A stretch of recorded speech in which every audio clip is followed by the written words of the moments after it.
തൂവെളിച്ചം കോരി നിൽക്കും പൂക്കണിയല്ലേ. ആകാശം താഴുന്നു, നീഹാരം തൂകുന്നു, കതിരൊളികൾ പടരുന്നു,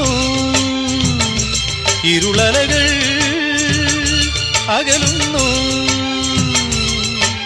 പുലർന്നു പുലർന്നു തെളിഞ്ഞു തെളിഞ്ഞു ചുവന്നു തുടുത്ത മാനം നോക്കി കൂട്ടിൽ നിന്നും മേട്ടിൽ വന്ന പൈങ്കിളിയല്ലേ.